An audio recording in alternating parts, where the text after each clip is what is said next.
Hello les amis, j'espère que vous allez bien. Bienvenue dans un nouvel épisode du podcast S'entreprendre. Et aujourd'hui, on se retrouve à Lisbonne. Je ne sais plus combien on est. On est exactement le 13 décembre 2025. Fin d'année approche. Et je suis trop content de vous retrouver enfin. Donc là, il y a pas mal d'actualités. Aujourd'hui, on va parler de création de systèmes, comment on peut créer des systèmes business et personnels et à quel point ça peut nous rendre libres également.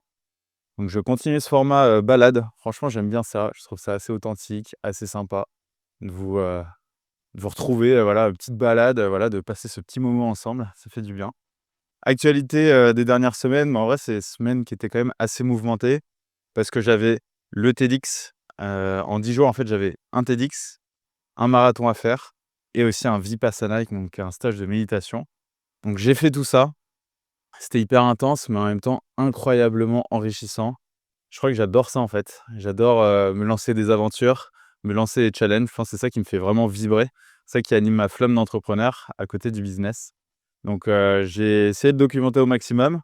J'ai enregistré des sessions, j'ai enregistré, voilà, quelques moments pour vous faire une vidéo. J'espère qu'elle va sortir cette fin d'année, mais pour vous partager tout ça. Donc, voilà les actualités, du moment. Lancement d'un nouveau projet qui arrive bientôt. Je vais pouvoir communiquer début 2026. Je vais pas le faire tout de suite, mais, l'idée, c'est d'aider les entrepreneurs à être beaucoup plus alignés, beaucoup plus conscients et surtout, prendre soin d'eux. Prendre soin de leur corps, de leur tête et de leur business, très important.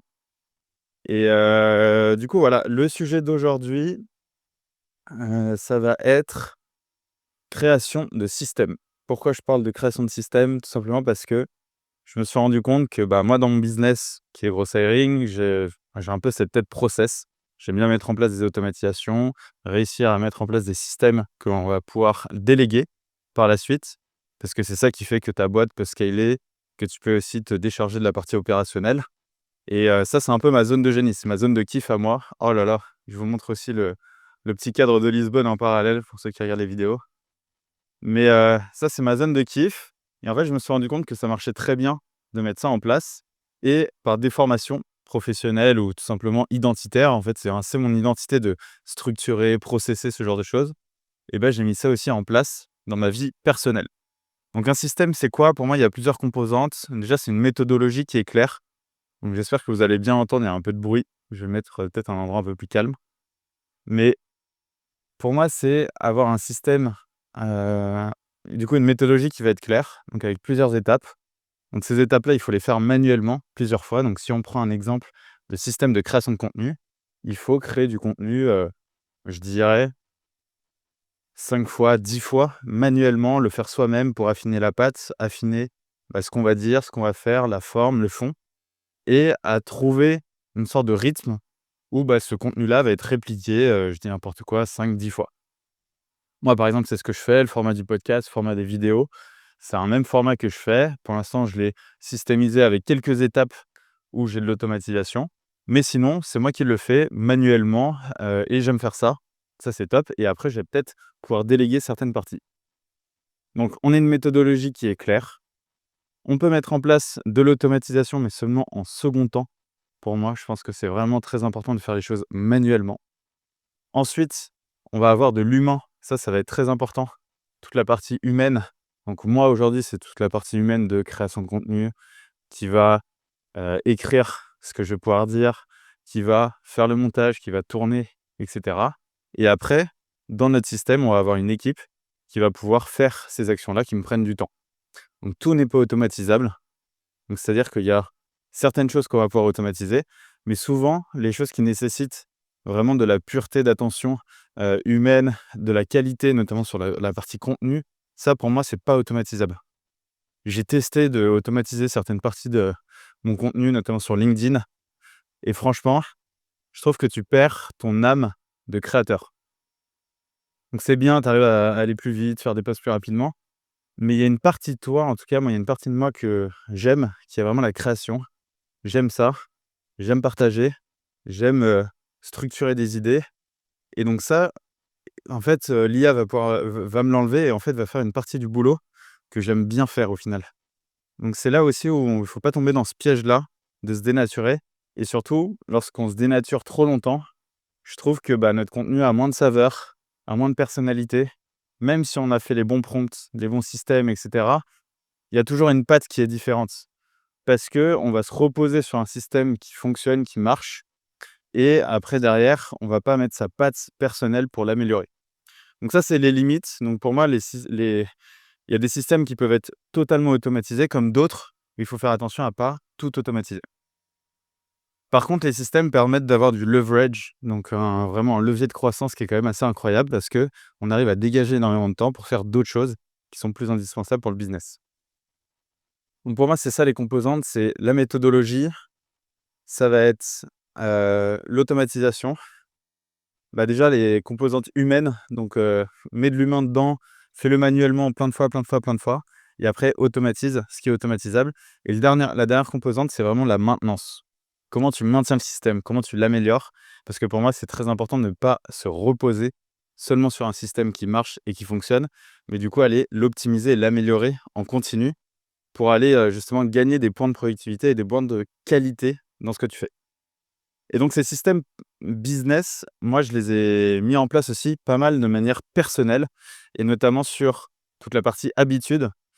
Donc, dans les habitudes, je trouve qu'il y a des choses qui sont très importantes quand tu es entrepreneur, notamment pour pas t'épuiser, pour pas te cramer, pour pas être, simplement passer à côté de certains piliers de ta vie et mettre tout dans le business. Je pense que le business doit vraiment servir notre vie personnelle en tant que personne et surtout on mérite tous d'être épanouis, donc c'est très important.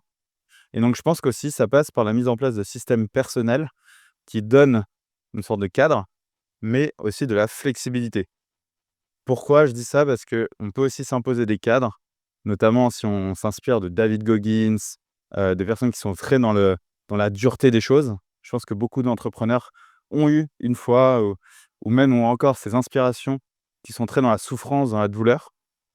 Oui, l'entrepreneuriat, c'est dur.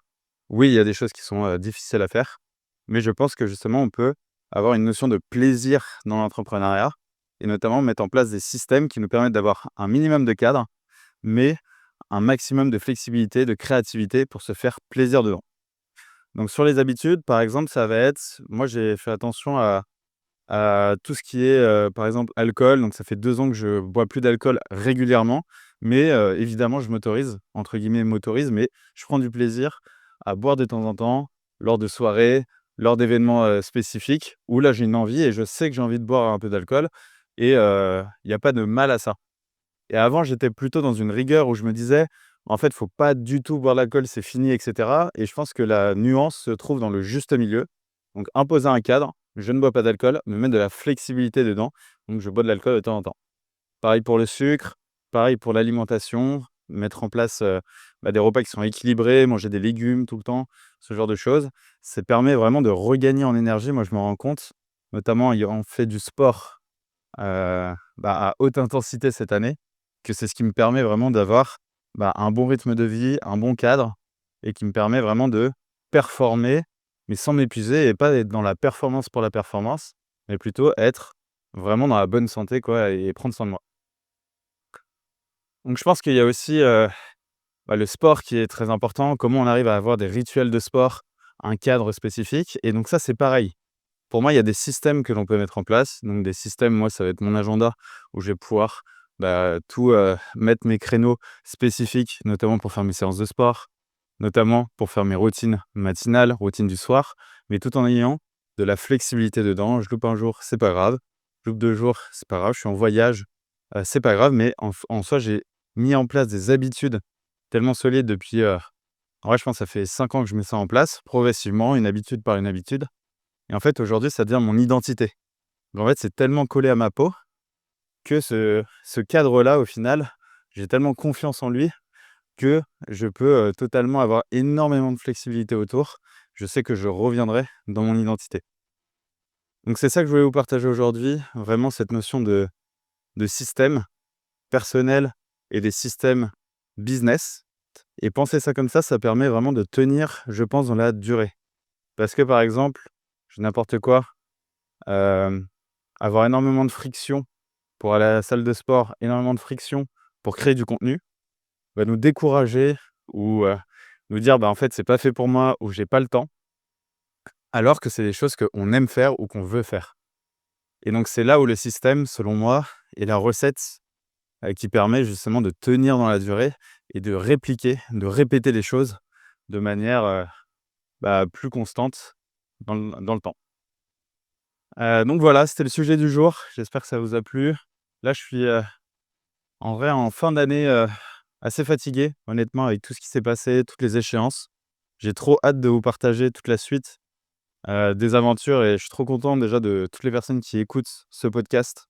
Merci pour ça, merci de le partager, merci, de abonner à fond, merci de mettre du soutien. Ça, c'est important pour moi, pour continuer à faire un maximum de contenu et surtout diffuser cette nouvelle, façon d'entreprendre. Je vous partagerai tout ça, prochainement et surtout, prenez soin de vous.